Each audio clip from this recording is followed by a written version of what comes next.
শতাব্দীর ঐতিহ্যে সাজছে কাটোয়া।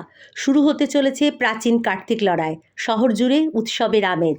হাতে গোনা আর কয়েকটা দিন, তারপরে শুরু হবে কাটোয়ার শতাধিক প্রাচীন ও ঐতিহ্যবাহী কার্তিক লড়াই। ইতিমধ্যেই শহর জুড়ে উৎসবের আমেজ। সাজসজ্জায় ব্যস্ত প্রতিটি ক্লাব ও প্যান্ডেল কারিগর। সাধারণ মানুষের কাছে এই উৎসব কেবল পূজা নয়, এ যেন এক আবেগ, এক গর্বের ইতিহাস। প্রতি বছর এই সময় আত্মীয় স্বজন, প্রবাসী কাটোয়াবাসীরা ছুটে আসেন প্রিয় শহরের কার্তিক পুজো দেখতে। ফলে প্রতিটি পরিবারেই চলছে অতিথি আপ্যায়নের প্রস্তুতি। কাটোয়া শহরে এবছর প্রায় ৮৬টি কার্তিক পুজো অনুষ্ঠিত হবে। এর মধ্যে ৭২টি শোভাযাত্রায় অংশগ্রহণ করবে এবং ১৪টি স্ট্যান্ড বাই পূজা থাকবে। অন্যদিকে পানহুয়াটে প্রায় ৩৪টি পুজো হবে, যার মধ্যে ২২টি শোভাযাত্রায় অংশ নেবে ও ১২টি স্ট্যান্ড বাই পূজা থাকবে।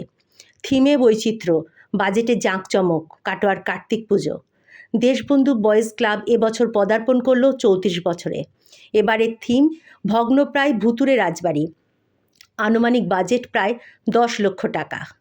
ক্লাবের সম্পাদক সোমনাথ চৌধুরী জানান, দেশবন্ধু বয়েজ ক্লাবে এবারে পুজো ৩৪ বছরে পদার্পণ করলো। এর আগে আমাদের ঘোরানো পুজোই হতো। ২০০৬ সাল থেকে আমরা সিটিং পুজো করছি। এবছর আমাদের পুরনো রাজবাড়ি, যেটা ভগ্নপ্রায় ভুতুরে রাজবাড়ি, এই ধরনের একটা থিম হচ্ছে। বাজেট ৯ থেকে ১০ লাখ টাকা।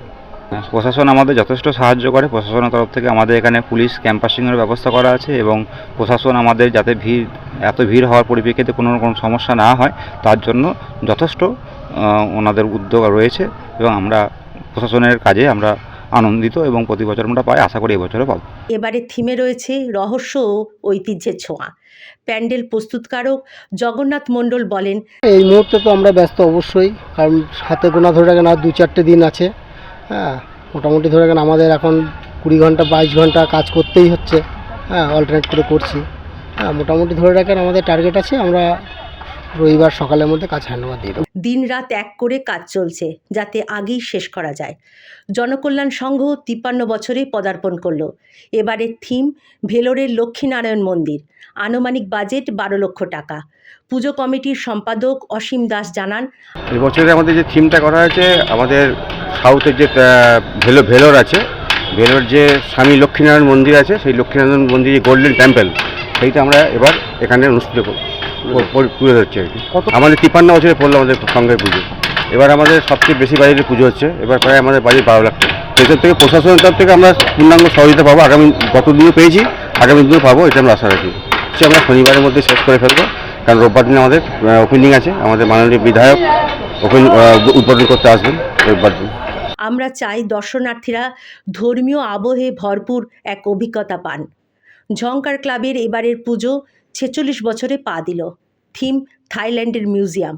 বাজেট প্রায় ৩৪ লক্ষ টাকা। প্যান্ডেল প্রস্তুতকারক বাদল প্রধান বলেন, কাটোয়া ঝংকার ক্লাবে কাজ করছি, কয়েকটা দিন বাকি আছে।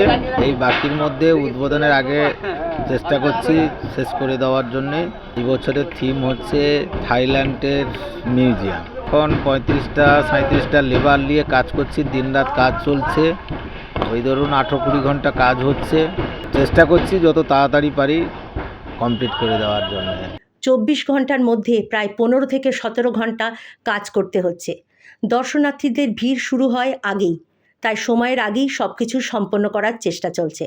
প্রশাসনের পক্ষ থেকে জানানো হয়েছে প্রতিটি শোভাযাত্রায় একজন পুলিশকর্মী ও একজন সিভিক ভলেন্টিয়ার মোতায়েন থাকবেন। লক্ষ লক্ষ দর্শনার্থীদের ভিড়ে শহর থাকবে কড়া নিরাপত্তার চাদরে। প্যান্ডেলেও থাকবে নিরাপত্তা কর্মী ও নজরদারি সিসি ক্যামেরা। উৎসবের অপেক্ষায় কাটোয়া প্রাচীন ঐতিহ্যের ধারাবাহিকতায় আবারও আলো ঝলমল হতে চলেছে কাটোয়া। দিনরাত পরিশ্রমে ব্যস্ত শিল্পী, উদ্যোক্তা ও স্থানীয় বাসিন্দারা। সারা বছর অপেক্ষার পর এ যেন শহরের এক আনন্দময় মিলন মেলা। কার্তিক লড়াই মানেই কাটোয়ার গর্ব, কাটোয়ার প্রাণ। Bureau report, public news, Katwa.